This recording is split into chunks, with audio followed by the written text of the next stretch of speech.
நேற்று ஆளும் கட்சி தேசிய பட்டியல் பாராளுமன்ற உறுப்பினர் ஆதம்பாவா அவர்கள் இந்த கல்முனை வடக்கு ஆதார வைத்தியசாலையின் 9 சுகாதார உதவியாளர்களுடைய இந்த சீருடை பிரச்சினை சம்பந்தமாக ஏற்கனவே உடனடியாக அவர் தலையிட்டு இதனை அமைச்சரின் கவனத்திற்கும் கொண்டு சென்று சத்தமில்லாமல் அந்த பிரச்சினையை தான் முடித்துவிட்டதாகவும் தற்போது 2-3 நாட்களாக எந்த பிரச்சனையும் இல்லாமல் அவர்கள் தங்களுடைய வேலைக்கு செல்வதாகவும் நேற்று ஒரு கூட்டத்திலே உரையாற்றியிருந்த காணொலியினை பார்த்தேன்.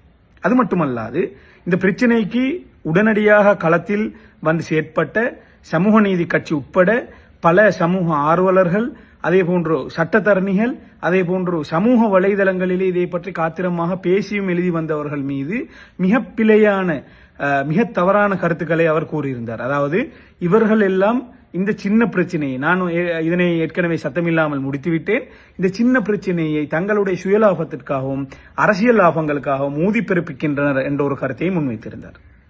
துரதிருஷ்டவசமாக இன்றும் இந்த 9 சுகாதார உதவியாளர்களுக்கும் இந்த வைத்தியசாலையினுடைய நிர்வாகத்தினால் ஒரு கடிதம் அனுப்பி வைக்கப்பட்டுள்ளது. அதில் நீங்கள் தெளிவாக இந்த பொது நிர்வாகத்தினதும் இந்த சுகாதார உதவியாளர்களுடைய சீருடை கொடுத்த சுற்று நிருபத்தை நீங்கள் மீறி இருக்கிறீர்கள். இதனை நீங்கள் நாங்கள் உங்களுக்கு ஏற்கனவே கூறியதன்படி அதற்கு அந்த கட்டளைக்கு இணங்க நீங்கள் செயற்படாவிட்டால் உங்களுக்கு எதிராக நாங்கள் ஒழுக்காற்று நடவடிக்கை எடுக்கப் போகிறோம் என்று கூறியிருக்கிறார்கள். இதே விடயத்தை தான் நாங்களும் சொன்னோம். அதாவது இந்த பிரச்சனை இலகுவாக முடிவுக்கு வரக்கூடிய ஒரு பிரச்சனை அல்ல.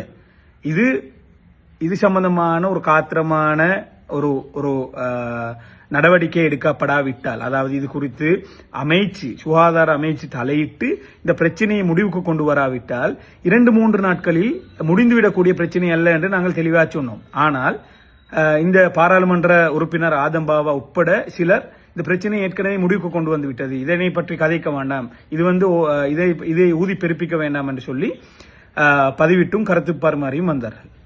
உண்மையில் சத்தமில்லாமல் ஒரு விடயத்தை முடிப்பது ஒரு சிறந்த காரியம். ஆனால் சத்தமில்லாமல் அந்த பிரச்சனையை முடிக்க வேண்டும்.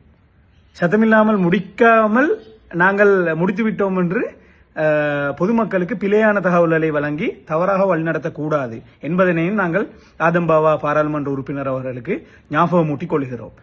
நீங்கள் ஒரு பாராளுமன்ற உறுப்பினர், இது ஆளும் கட்சி இவ்வளவு காலமாக இருந்த ஆட்சிகளை விட வித்தியாசமான ஒரு ஆட்சி வந்திருக்கிறது. தேசிய மக்கள் சக்தி ஜனாதிபதி அன்றகுமார் திசாநாயக்கனுடைய தலைமையிலே இந்த நாட்டில் பல மாற்றங்களை ஏற்படுத்துவதற்காக மிகவும் காத்திரமான பல பணிகளை செய்து வருகிறது. சில விடயங்களிலே விமர்சனம் இருக்கலாம் பலருக்கு, ஆனால் ஒப்பீட்டளவிலே இந்த நாட்டை முன்னேற்றுவதற்காக, இந்த பொருளாதாரத்தை முன்னேற்றுவதற்காக, இந்த நாட்டை சீரழிந்து போன அதல பாதாளத்தில் விழுந்து இந்த நாட்டை மேம்படுத்துவதற்கான பல விடயங்களை அவர்கள் செய்து வருகிறார்கள். ஆனால் துரதிர்ஷ்டவசமாக அதனுடைய ஒரு ஆளும் கட்சி பிரதிநிதியாக இருக்கக்கூடிய நீங்கள் அவர்களுடைய அந்த பொறுப்புணர்வு எங்களால் காண முடியாதுள்ளது என்பது மிகவும் வருத்தமளிக்கக்கூடிய ஒரு விடயமாக இருக்கிறது. நீங்கள் இந்த விடயத்திலே இந்த பிரச்சனை வந்தபோது நீங்கள் உடனடியாக செய்திருக்க வேண்டிய விடயம் என்னவென்று சொன்னால், பொதுமக்களுக்கு இந்த பிரச்சனை முடிந்துவிட்டது என்று சொல்லி ஒரு விளக்கம் கொடுப்பதல்ல, மாறாக நீங்கள் காத்திரமான ஒரு பணியினை ஆற்றியிருக்க வேண்டும். உடனடியாக இதனை நீங்கள் அமைச்சருக்கு பிரதி அமைச்சர் அல்ல, சுகாதார அமைச்சர், உங்களுடைய ஆட்சியில் உள்ள சுகாதார அமைச்சர், உங்களுக்கு பிரதி அமைச்சரை மட்டும்தான் தொடர்பு கொள்ள முடியும் என்பது வருத்தமளிக்கக்கூடிய ஒரு செய்தி. நீங்கள் நேரடியாக சுகாதார அமைச்சரை தொடர்பு கொண்டு அவசரமாக இதில் தலையிட்டு நான் நினைக்கிறேன் தேசிய பட்டியல் உறுப்பினராக உங்களை நியமித்ததே இவ்வாறான பிரச்சனைகள் வரும்போது நீங்கள் உடனடியாக அதனை அரசாங்கத்துக்கு கொண்டு செல்வீர்கள் என்ற நம்பிக்கை. ஆகவே தேசிய மக்கள் சக்தியினுடைய நம்பிக்கையை நீங்கள் காப்பாற்ற வேண்டும். மக்களுடைய நம்பிக்கை போன்ற தேசிய மக்கள் சக்தியினுடைய நம்பிக்கையை நீங்கள் காப்பாற்ற வேண்டும். நீங்கள் உடனடியாக அந்த பிரச்சனையை அரசாங்கத்திற்கு கொண்டு போய் இந்த பிரச்சனைக்கு அவசரமாக ஒரு விசாரணையை ஆரம்பித்திருந்தால் இன்று இந்த சகோதரிகளுக்கு இந்த கடிதம் வந்திருக்காது.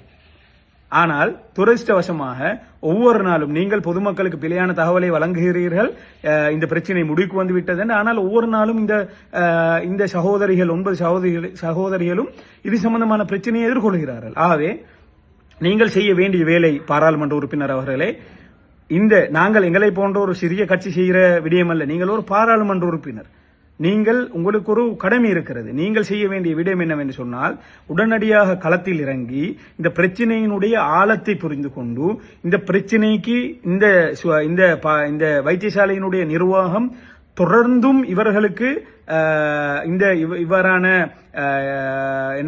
இவ்வாறான அழுத்தங்களை இவர்களுக்கு பிரயோகிக்கிறார்கள் என்பதை புரிந்து கொண்டு இதற்கான தீர்வினை நிரந்தர தீர்வு வரும் வரை நீங்கள் போராட வேண்டும். ஆகவே பொதுமக்களுக்கு தவறான வழிகாட்டுதல்களை தவறான செய்திகளை வழங்காமல் நீங்கள் இந்த பிரச்சனையை இனியாவது நீங்கள் பொறுப்புணர்வோடும் முதிர்ச்சியோடும் நீங்கள் இந்த விடயத்தை நீங்கள் எடுத்துக்கொண்டு இது சம்பந்தமாக போராடக்கூடியவர்களை இழிவுபடுத்தாமல் இது சம்பந்தமாக கருத்து சொல்லக்கூடிய சமூக வலைதளங்களை பிரயோசனமாக பாவித்து காத்திரமான கருத்துக்களை இது சம்பந்தமாக கருத்து பரிமாற்றங்களை செய்யக்கூடியவர்களை பிழையாக சித்தரிப்பதை விடுத்துவிட்டு இது சம்பந்தமாக போராடிய சட்டத்தரணிகளை அல்லது அரசியல் கட்சிகளை பிழையாக சித்தரிப்பதை விடுத்துவிட்டு நீங்கள் உங்களுடைய கடமையை சத்தமில்லாமல் செய்தால் நிச்சயமாக உங்களுக்கு மக்கள் தொடர்ந்தும் ஆதரவு அளிப்பார்கள் என்று நான் நம்புகிறேன்.